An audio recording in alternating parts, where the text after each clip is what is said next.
بەرپرسانی ئەمریکا بە هەسەدایان ڕاگەیاندووە پێویستە سەرکردەکانی پەکەکە لە سووریا نەمێننەوە. بافڵ تاڵەبانی ڕایگەیان دەیانەوێت باڵانسی هێز لە هەرێم ڕاست بکەنەوە و لە هەڵبژاردنەکاندا لە پارتی ببەنەوە.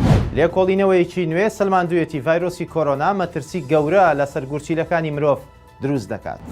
سڵاوتان لەبێت تۆم کاتتان باش، گرنگترین هەواڵەکانی ئەمڕۆتان پێشکەش دەکەم.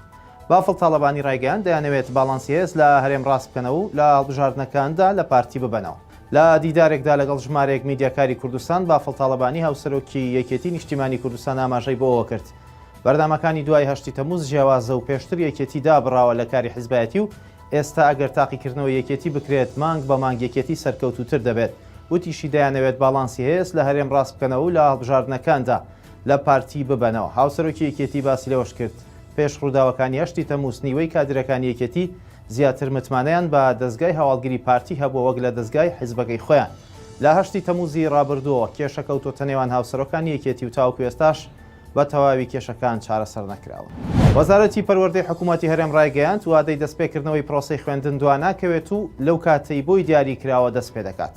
سەرچاوەیەکی باڵا لە وەزارەتی پەروەردەی حکوومەتی هەرێمی کوردستان بە شارپرێسی ڕاگەیاند بە هەموو مامۆستایان و خوێندکاران ڕادەگەێنن کە ئەو وادەی کە پەروەردە بۆ دەستپێکردنەوەی ساڵی نوێی خوێندن دیاری کردووە دواناکەوێت. سەرچاوەکەی پەروەردە باسی لەوەش کرد هیچ بڕیارێک نییە بۆ دواخستنی ساڵی نوێی خوێندن بەهۆی زیاتر توشبوونی هاوڵاتیان بە کۆرۆنا، چونکە پەروەردە بڕیاری داوە ئەم ساڵ هەموو ڕۆژێک دەوام لە ناو پۆل بکرێت و ساڵێکی بێکێشە بەڕێوە بچێت، بەڵام بەڕێکاری خۆپارێزی تونند و تۆڵەوە.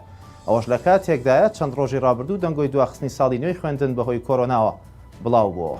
بەرپرسانی ئەمریکا بە هەسەدایان ڕاگەیاندووە بۆ ئەوەی تورکیا هێرشی سەربازی نەکاتە سەرناوچەکانی تری ڕۆژاوای کوردستان پێویستە سەرکردەکانی پاکەکە لە سووریا نەمێننەوە.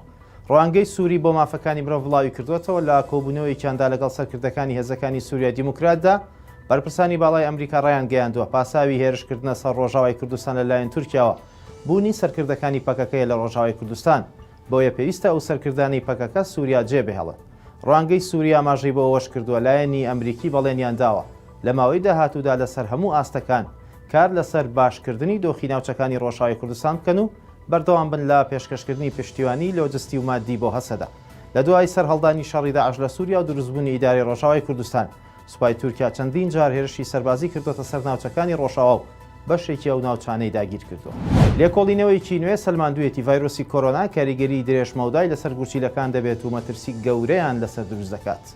ڕۆژنامەی نیویۆرک تایمزی ئەمریکی ئەنجامی لێکۆڵینەوەیەکی گەورەی بڵاو کردوێتەوە کە لەسەر کاریگەریەکانی کۆرۆنا لەسەر گورچیلە کراوە و دەرکەوتووە. ئەوانەی ڤایرۆسی کۆرۆنایان تێپەڕاندووە بە ڕێژەی لە 35 مەترسی توشبوون بە ئازاری درێژمەودای گورچیلەیان لاوازبوونی ئاستی کارکردنی ئەو ئەندامی جەستەیان هەیە. لێکۆڵینەوەکە ئاماژەی بۆ ئەوەش کردووە لە سەرەتای دەرکەوتنی ڤایرۆسی کۆرۆنا پزیشکان تێبینیان کردبوو کە نەخۆشیەکە جگە لە سیەکان کاریگەری لەسەر گورچیلەکانی شەیە، بەڵام لێکۆڵینەوە نوێیەکە دەڵێت مەترسیەکە زۆر لە پێشبینیەکان گەورەترە و ڕەنگە ڤایرۆسەکە وا لە گورچیلەکان بکات بە درێژایی ژیان نەتوانن وەک پێویست کار بکەن.